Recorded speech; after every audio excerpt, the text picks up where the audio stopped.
Okay, ladies and gentlemen, this video is to help you understand the protein synthesis worksheet that I've assigned. Here's what you have to do.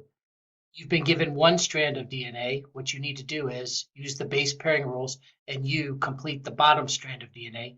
For example, A would pair with T, T would pair with A, G would pair with C. You do the rest. Then what it asks you to do is take the bottom code, the one that you just created, and then transcribe it into mRNA. So don't use the top one, use the bottom one that you just made, transcribe it into mRNA, and then use the codon wheel that I provided in the assignment, translate it into the amino acids.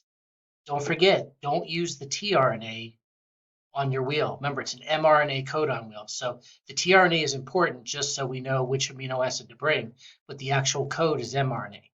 So translate it using the mRNA codon wheel and then fill in the correct amino acid sequence, answer the questions, and then keep going. And then all you have to submit is the 4 amino acid sequences at number 4, number 10, number 14, and number 24. I will post a key for the whole thing on Thursday, so you'll be able to check all your answers.